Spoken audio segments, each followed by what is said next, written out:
In April 1945, Bavaria.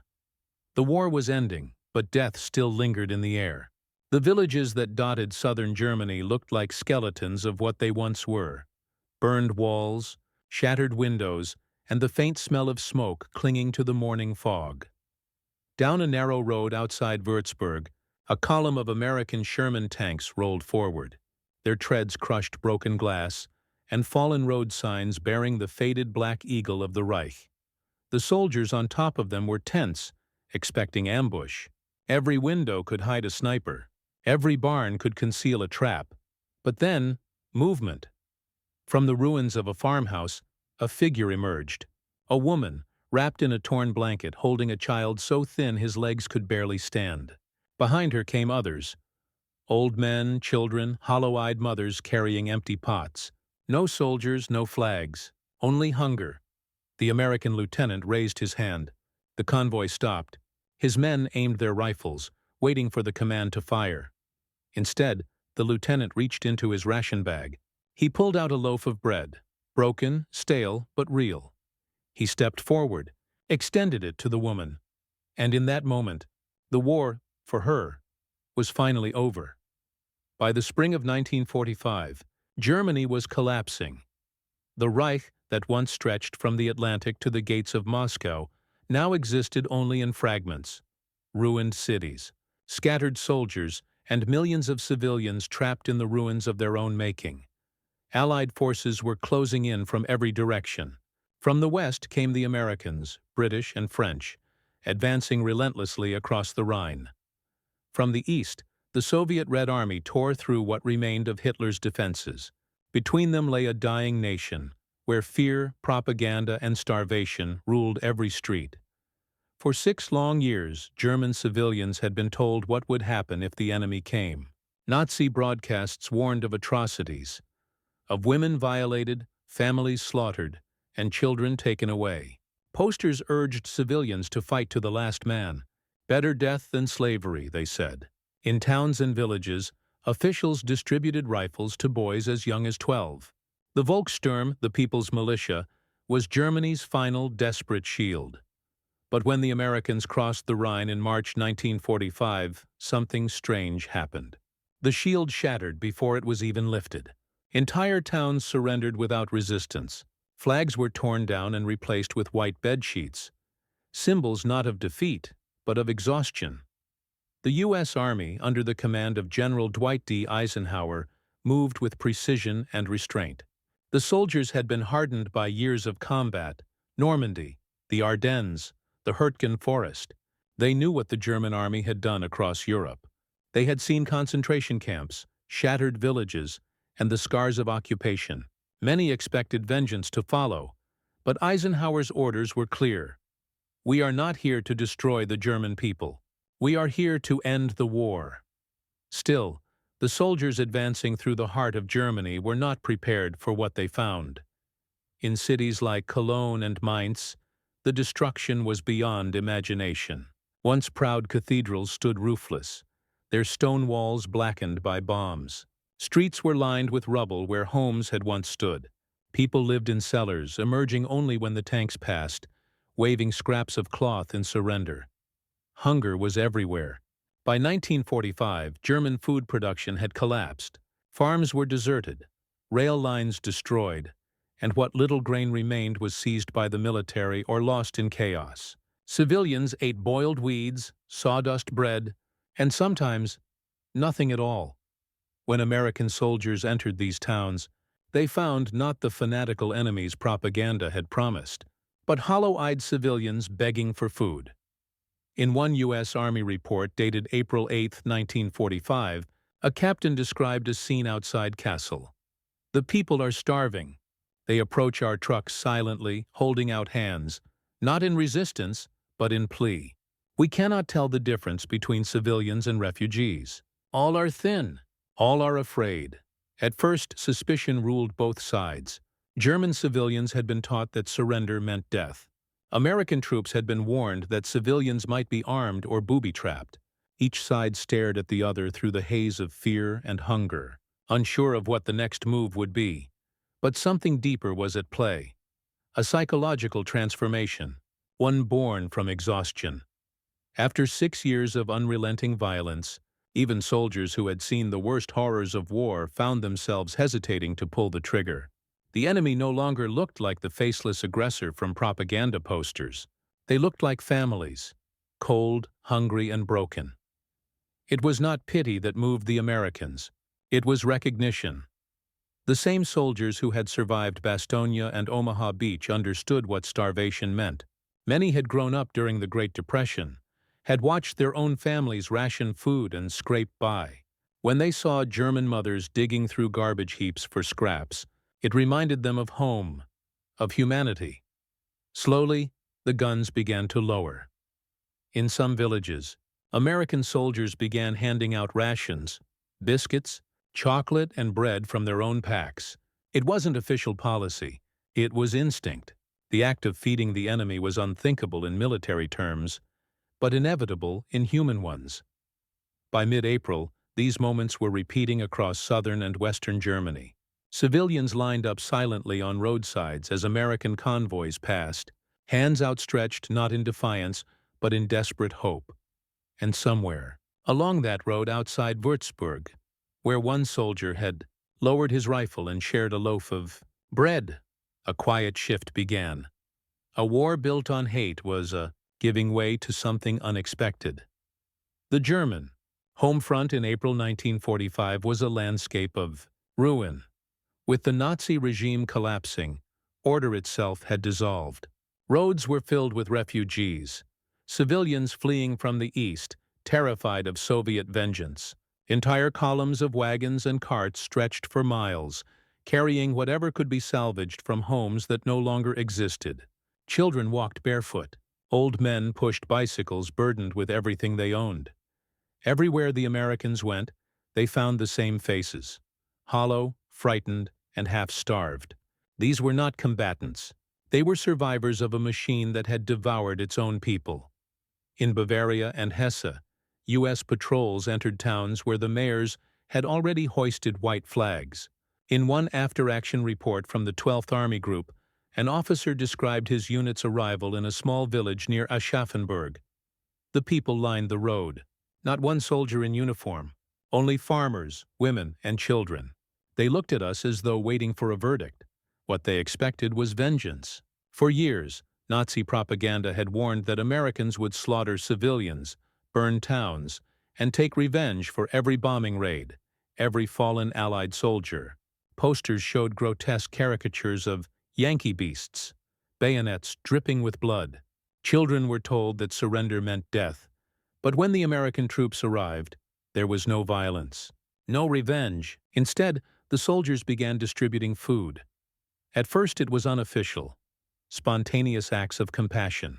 A corporal offering a chocolate bar to a child, a medic pouring water for an elderly woman, a driver tearing his ration bread in half and tossing it to a family by the roadside. Each gesture defied years of hatred. Each one rewrote the war, if only for a moment. American High Command soon recognized the psychological impact of these acts. Feeding civilians was not just charity, it was strategy. Eisenhower understood that stability in occupied Germany depended not on punishment, but on restoring order and humanity. Starving civilians were potential chaos. Fed civilians could rebuild. On April 18, 1945, Eisenhower issued directives emphasizing the humane treatment of civilians in occupied areas. Supplies were limited, but where possible, field rations were to be shared, and medical units were instructed to treat all wounded, soldier or civilian, friend or foe.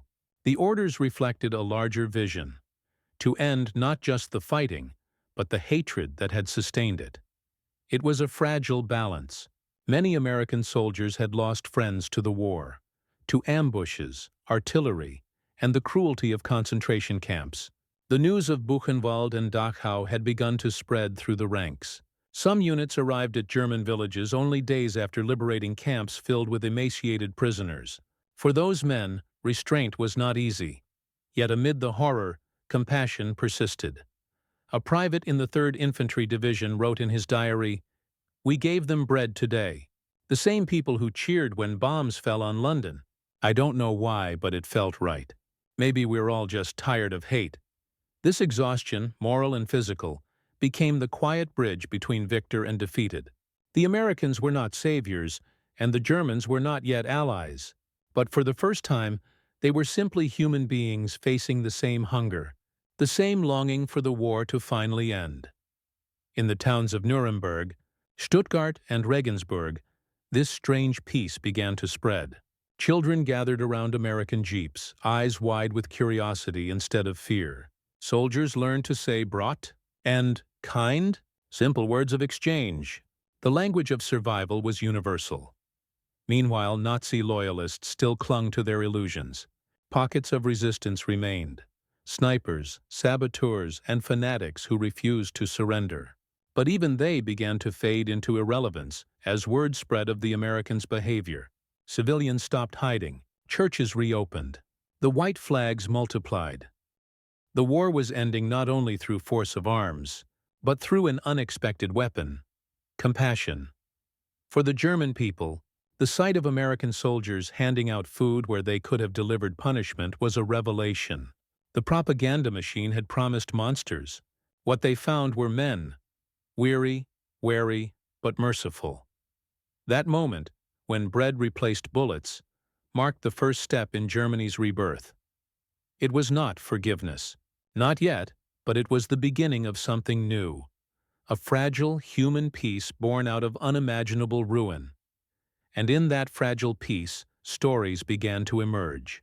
Stories of soldiers and civilians, of fear turned to gratitude, of enemies who shared the same hunger. Stories that would define the moral landscape of post-war Europe. The human angle, compassion. Amid ruin in the chaos of 1945, what defined the end of the war wasn't just victory. It was mercy. For years, German civilians had been fed a steady diet of lies about the Americans. They were told to expect brutality, humiliation, and vengeance. But when the U.S. Army entered their towns, many found something entirely different: restraint, discipline, and, perhaps most shockingly, kindness. For the soldiers themselves, this compassion didn't come from weakness. It came from exhaustion, a moral fatigue that grew heavier with every mile through the ashes of Europe. Many had stormed Normandy, crossed the Rhine, and buried their friends in foreign soil. They had seen the concentration camps. They had seen the victims of their enemies' cruelty. And somehow, standing before starving German families, they chose not to become what they fought against. In one village near Augsburg, Sergeant Thomas Keenan of the 103rd Infantry Division recalled how his men were ordered to secure a small schoolhouse being used as a refugee shelter. Inside were nearly 100 civilians, mothers clutching infants, old men wrapped in blankets, and children too weak to cry. "We gave them what was left of our rations," Keenan later wrote. "They didn't thank us. They just stared." It was the kind of silence that stays with you. That silence became the defining sound of Germany's surrender. Not the roar of artillery, but the quiet of survival. The tactical angle, feeding as strategy. From a military standpoint, feeding civilians was not purely moral, it was practical. Armies move on logistics, and the U.S. Army knew that starving populations meant chaos. Riots, looting, disease, all could destabilize newly captured territories and slow the advance. In late April 1945, the 7th Army's Civil Affairs units began coordinating with local officials to restore basic order. Their directives were clear: find food, distribute fairly, and prevent panic. Grain warehouses, bakeries, and dairy farms were seized not to punish, but to sustain. Lieutenant Colonel Harold Summers, one of the officers in charge of civil affairs in southern Germany, described the process in his after-action reports. The first task was to stop hunger before it became rebellion. The second was to remind these people what civilization looks like. For many soldiers, these orders felt strange. Only days earlier, they had been under fire from the same towns they were now feeding. But command understood something deeper. Mercy could achieve what bombs could not. By stabilizing food supplies, the Americans ensured error in message stream. By early 1945, Germany was collapsing under the combined weight of the Allied advance. The Red Army had crossed the Oder River, only 60 kilometers from Berlin, while the Western Allies, Americans, British, and Canadians, had breached the Rhine. The Reich that once promised a 1,000-year empire was dying in less than 12. Entire towns lay in ashes. Bridges, railways, and supply lines had been obliterated by Allied bombers. Cities like Dresden, Würzburg, and Cologne were little more than charred ruins, silent witnesses to a regime that had brought ruin upon itself. But while the military defeat was inevitable, what followed for millions of civilians was something no one had prepared for: hunger, displacement, and disbelief. When American soldiers pushed into Bavaria and Hesse, they expected hostility, fanatical SS resistance, ambushes, and last-ditch Nazi holdouts. Propaganda had warned them that Germans would fight to the last breath. Yet what they found instead were people too exhausted to lift a weapon. In town after town, the same sight repeated: white flags hanging from shattered windows, doors left open, villagers stepping out with trembling hands raised, not in defiance, but in surrender. Many still wore Hitler Youth uniforms or tattered Wehrmacht coats. Some were barefoot. Most were starving. For years, the Nazi regime had fed them lies: that Allied soldiers were monsters who would burn, torture, and kill without mercy. Mothers told their children to hide in cellars, terrified of American beasts.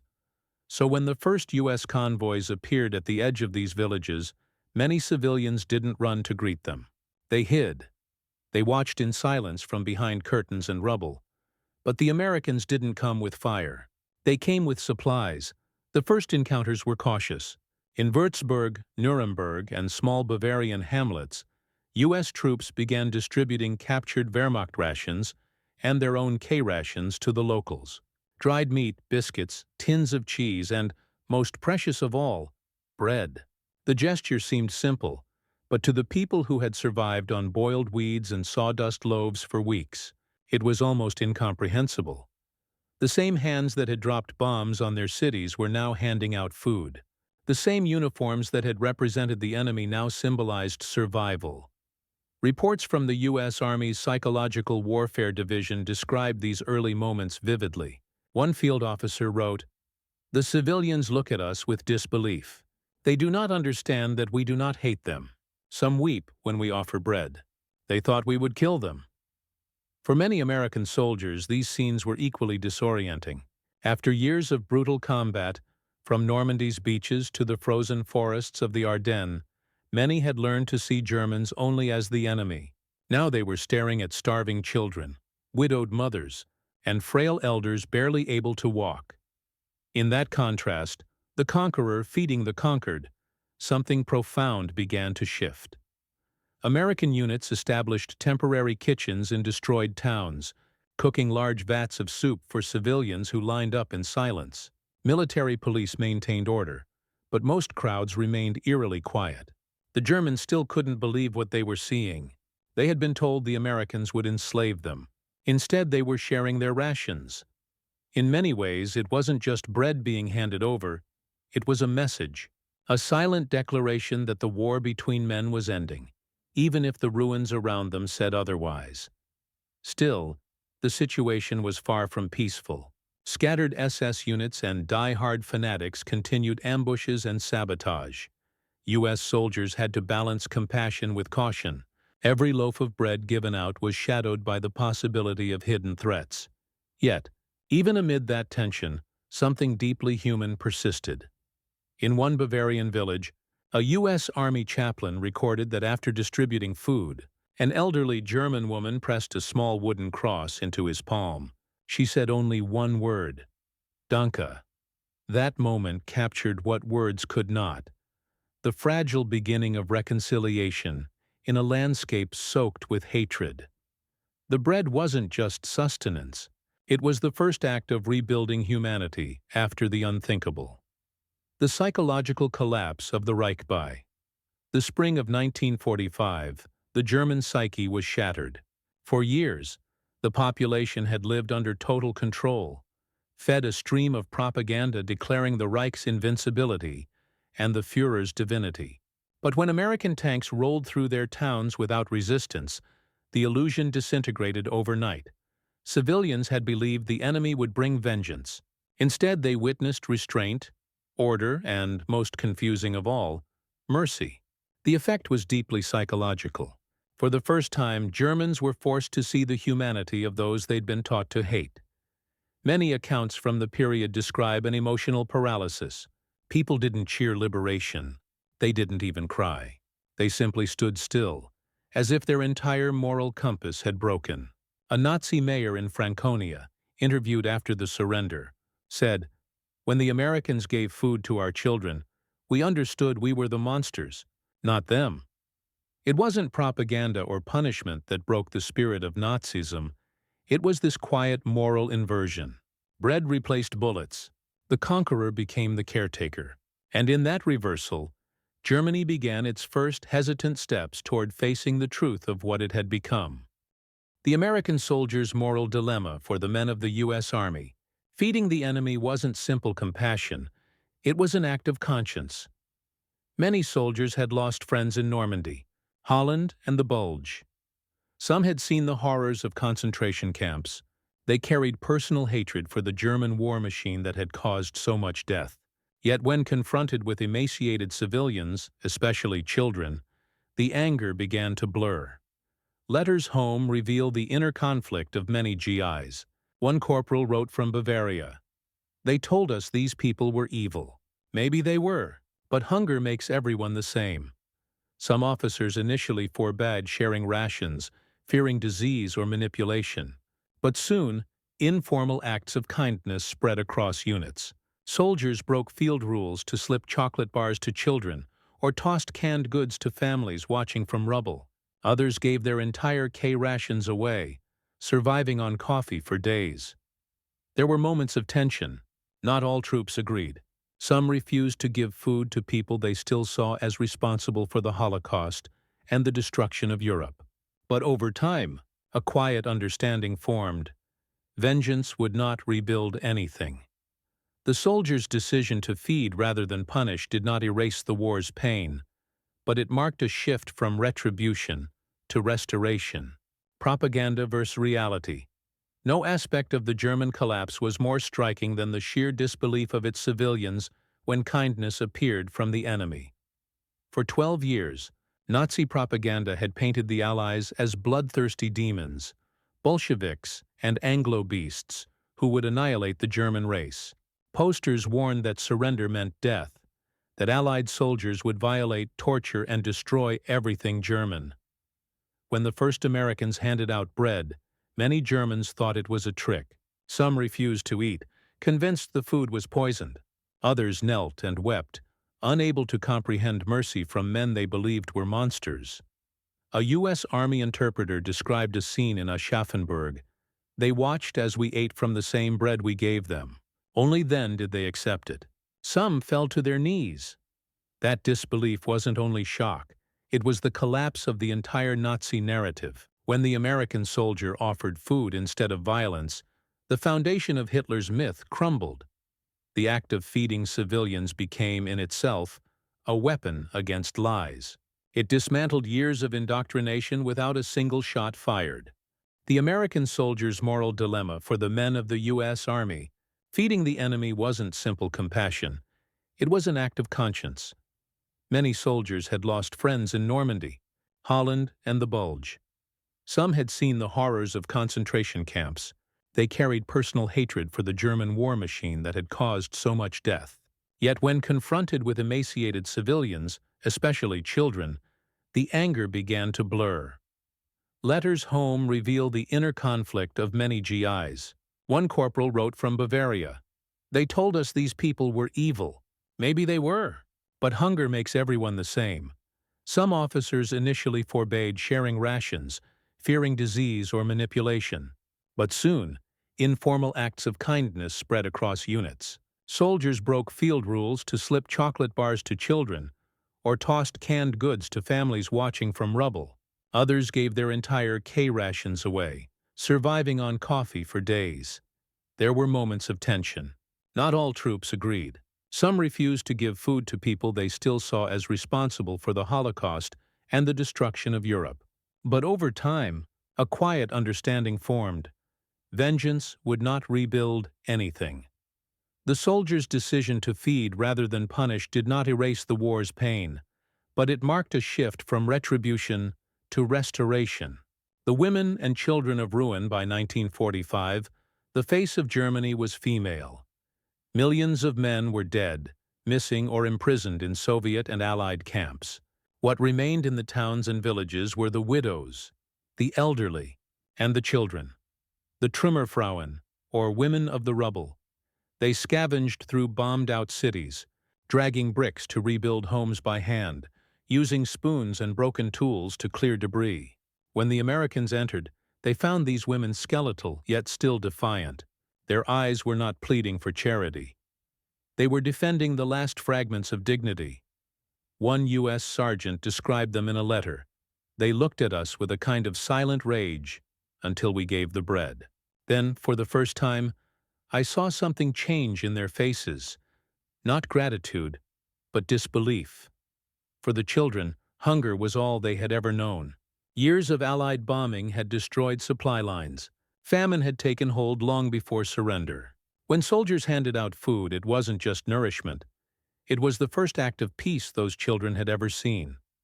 In the ruins of cities like Cologne and Munich, the sight of American soldiers sharing bread became symbolic. The first fragile connection between conqueror and conquered. A bridge built from crumbs and compassion. The strategic mind. Behind the mercy, the generosity of American troops wasn't just individual goodwill.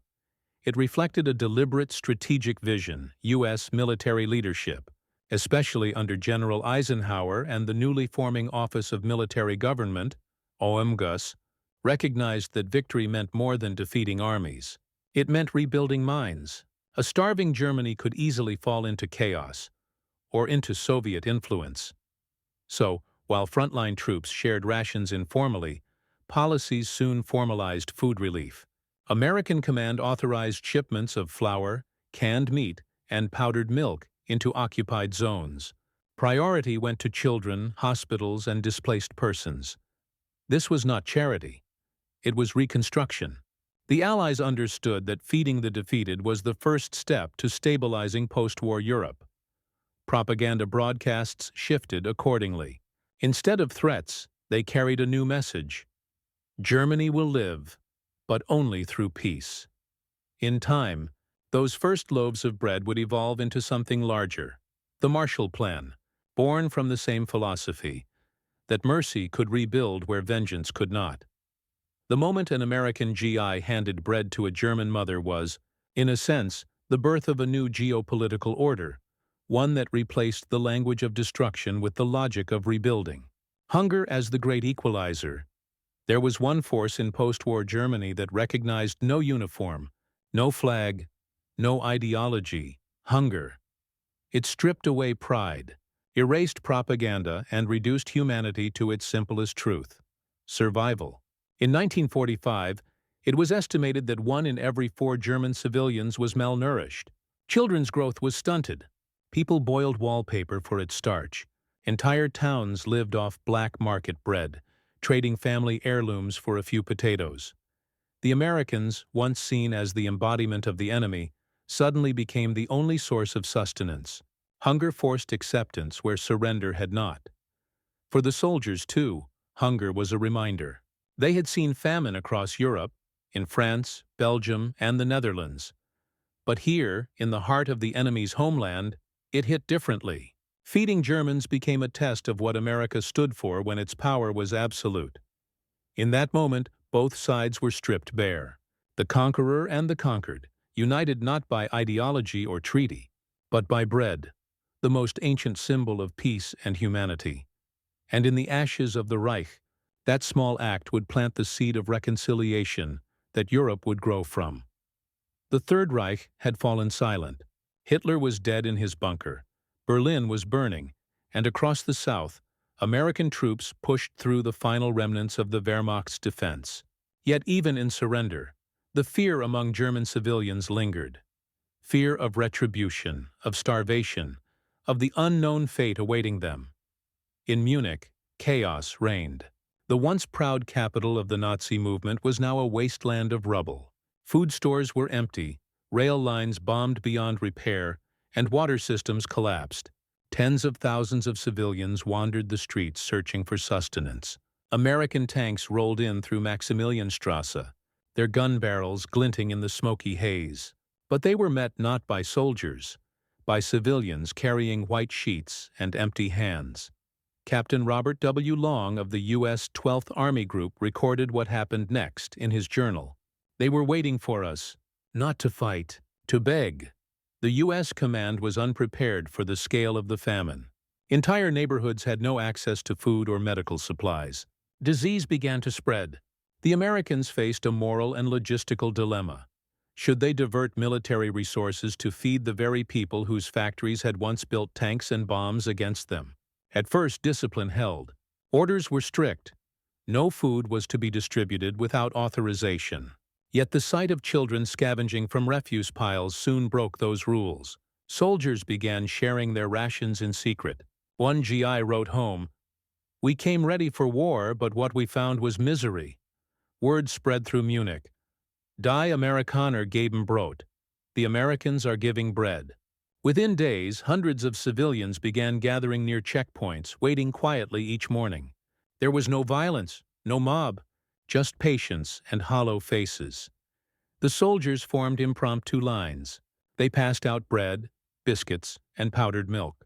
Some brought soup kettles from field kitchens. The civilians bowed. Some cried, some simply stared. It was not joy. It was disbelief that the same hands that once carried rifles now offered sustenance. In that single week, something irreversible happened.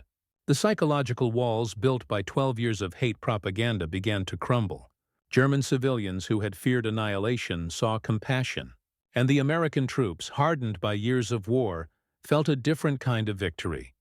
One measured not in territory or surrender, but in mercy. Meanwhile, U.S. Army photographers captured the scenes. Images of smiling children eating from tin cups and soldiers handing out rations were sent back to Allied newspapers. They became symbols, proof that the conquerors of the Reich had chosen humanity over vengeance. Yet behind those images was a harder truth. Food supplies were dwindling. The military could not sustain mass feeding indefinitely. The Americans now faced an urgent question: how to rebuild? A nation too weak to stand and too proud to beg. That challenge would define the next phase of the occupation. A turning point not only for Germany, but for the moral identity of the West, because the decision made in those hungry days would determine whether post-war Europe healed or starved. May 1945, the first days of peace. Germany had fallen. Its armies were disarmed, its leaders dead or in hiding, its cities reduced to ruins. But as surrender spread across the nation, another enemy began its assault: famine. The Allied Control Council, newly established to administer post-war Germany, soon realized the full extent of the catastrophe. Agricultural production had collapsed by more than half. Railways and canals that once carried food were destroyed by bombing. Millions of refugees from the East poured into the American and British zones, further straining supplies that were already vanishing. By mid-May, the average German civilian in U.S.-occupied territory survived on less than 1,000 calories per day. Bread was black and hard. Potatoes were rotting in warehouses with no trucks to move them. In many areas, people resorted to grinding acorns and dried grass to make ersatz flour. It was here that the real turning point arrived. General Dwight D. Eisenhower, now Supreme Commander of Allied forces in Europe, issued a directive that would shape the post-war order. The war is over. The mission now is stability. Under this new policy, American field units were ordered to distribute limited rations to civilians, starting with hospitals, orphanages, and displaced persons. It was a measured risk, but it changed everything. In Darmstadt, local children gathered each morning near the checkpoint gates, waiting for soldiers who arrived with soup kettles. In Nuremberg, U.S. military cooks set up makeshift feeding stations where civilians lined up silently, bowl in hand. Some wept openly when they received food. Others tried to salute the soldiers, unsure how to show gratitude to an enemy. One American chaplain, Father Thomas Duffy, described the scene in his diary. They did not cheer. They did not speak. They ate in silence, with tears falling into the soup. These small acts spread across the occupation zone. Soldiers began bartering cigarettes for milk and sugar from military stores to hand out in nearby towns. Relief agencies like the Red Cross and UNRWA, United Nations Relief and Rehabilitation Administration, joined the effort, supplying tons of food per week. Meager by modern standards, but life-saving then. The change wasn't only physical. The moral shift was profound. Germans who had expected vengeance began to see compassion. American troops, many of them no older than the civilians they fed, began to understand the scale of the suffering behind enemy lines. At the same time, Allied leaders understood the geopolitical stakes. The Soviet Union was already feeding civilians in its own occupation zone, but at a price: political loyalty. If the Americans failed to stabilize their half of Germany, starvation could drive millions toward communist sympathy. Thus, feeding the enemy became an act of strategy as much as mercy. It wasn't about forgiveness, it was about the future. By the summer of 1945, the Americans had shifted from conquerors to caretakers. In Munich, Frankfurt, and Stuttgart, ration offices were established, distributing standardized food cards. Bread, flour, oil, and meat were allocated by household size. It was imperfect, often chaotic, but it marked the beginning of reconstruction. One reporter from Stars and Stripes wrote, "The men who carried rifles now carry loaves. They rebuild with the same hands that destroyed." That image became emblematic of the new world order taking shape. The war that began in hatred would end in nourishment. And as Germany's first free summer in 12 years began, something else quietly took root. Trust. Fragile, uncertain, but real. The guns were silent. The soldiers had stayed, and in their hands, bread replaced bullets. That single act, repeated across 1,000 ruined towns, became the true moment of victory, not just for America, but for civilization itself. Summer 1945. Germany was no longer a battlefield, it was a wasteland trying to remember what peace felt like. The physical scars were visible in every direction: gutted cities, silent factories, and roads lined with graves marked only by wooden crosses. Yet beneath that ruin, something fragile had begun to grow. A moral reconstruction, born not from punishment, but from bread. For American troops stationed in Germany, the transition from soldiers to caretakers was surreal. They had trained to destroy, not to rebuild. But now, orders came down to assist with the organization of Hilfswerke, civilian relief committees that would distribute food, clothing, and medicine under U.S. supervision. German civilians who had once feared Allied occupation were now volunteering to help distribute rations in their own towns. At the same time, Eisenhower's administration worked to balance compassion with control. The policy was clear: Germany would be fed, but it would not be comforted. The nation was to be stabilized, not spared its guilt. American officers routinely reminded their men, "You are not here as friends. You are here as guardians of peace." Still, the reality on the ground was more human than political. Many GIs became unofficial social workers, translators, even surrogate fathers to orphaned children. In Stuttgart, a young sergeant named Harold Lee wrote, "They called me Uncle Harold. I taught them how to say good morning in English. We shared what we had, and they gave us something back: trust."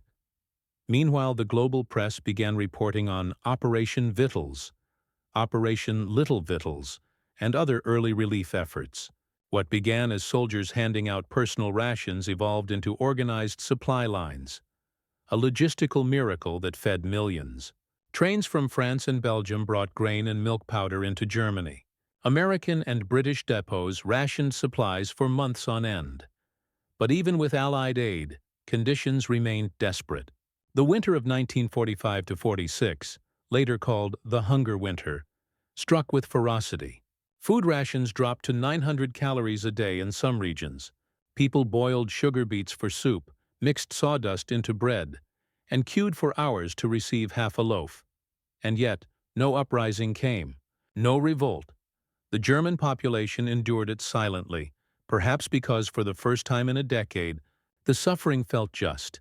The sight of American soldiers standing guard at ration lines, protecting civilians from black market gangs, became a quiet metaphor for the new relationship between the two nations.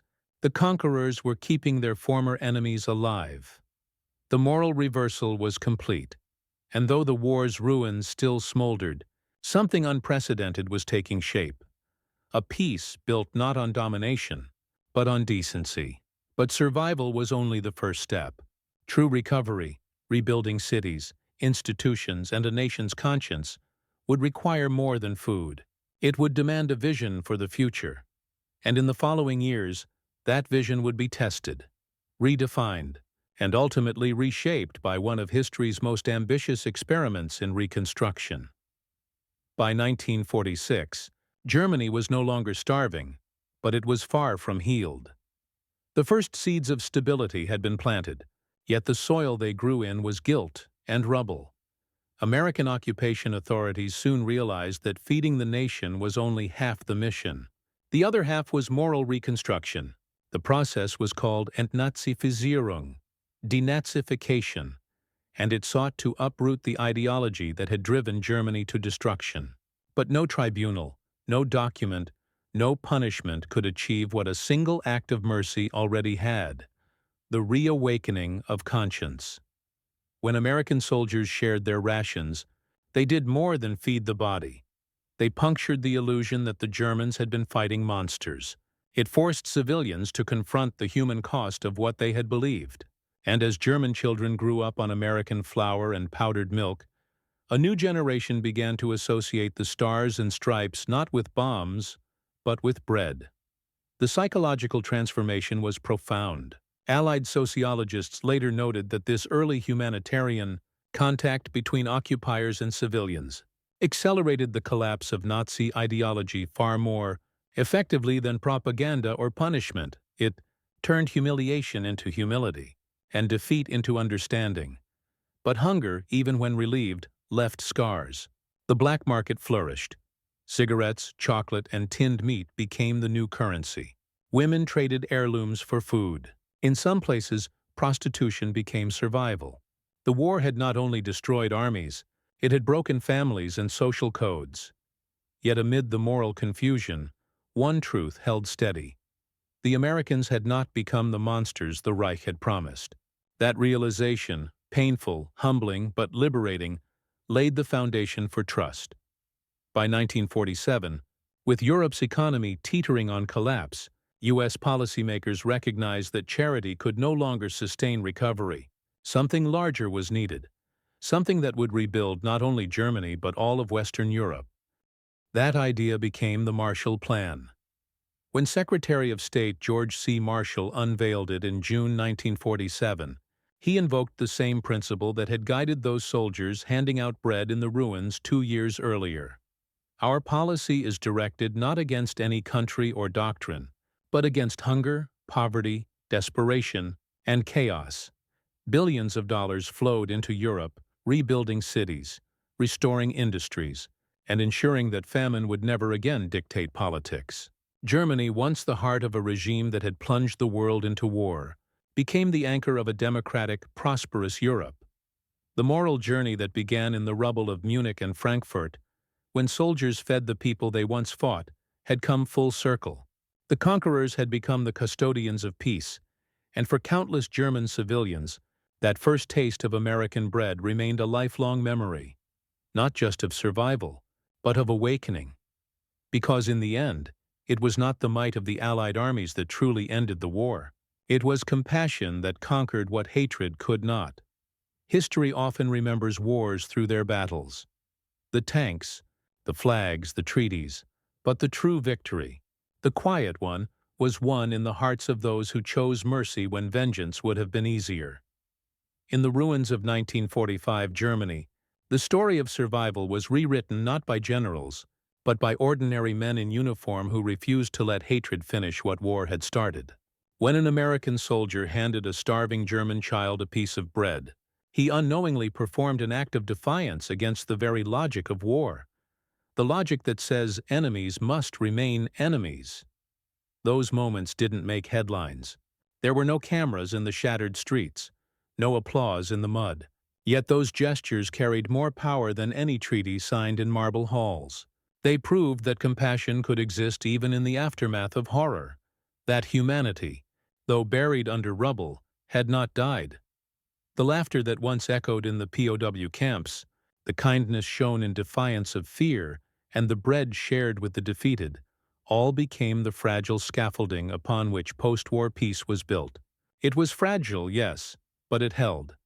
As the 1950s dawned, a new Germany began to rise, not the one of banners and anthems, but one built from quiet reflection. Churches reopened, schools taught truth instead of myth. The young questioned, and the old remembered. Every loaf of bread that had been shared, every ration divided, had planted a seed that would later grow into reconciliation. By the time former enemies stood side by side in NATO uniforms or signed trade agreements under the blue flag of the European Union, the echoes of that compassion had spread across generations. And yet, beneath the success story, there remains an unspoken moral. Civilizations can rebuild cities in a decade, but rebuilding trust takes a lifetime. Germany's rebirth was not just an economic miracle. It was a moral resurrection born from humility and forgiveness. The United States, too, learned something in the process, that true strength lies not in domination, but in restraint. That feeding your enemy can disarm him faster than any weapon. Looking back, one cannot help but see the symmetry of it all. The same hands that once dropped bombs would later deliver food. The same skies that rained destruction would soon carry aid.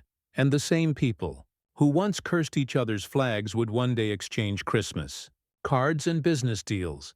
It is tempting to think history moves through power alone, through armies, presidents, and policies. But sometimes history changes because one human being refuses to stop being human. That is what happened in those camps, in those ruined towns, in that hungry winter of 1945. A quiet revolution began, not political, but spiritual. Because when you feed the person you once called an enemy, you break the last chain that war tried to forge. That is how the war truly ended. Not with surrender, but with forgiveness. And so the legacy of that bread endures, not as a symbol of pity, but of rebirth, a reminder that every empire falls, every ideology fades, but compassion remains undefeated.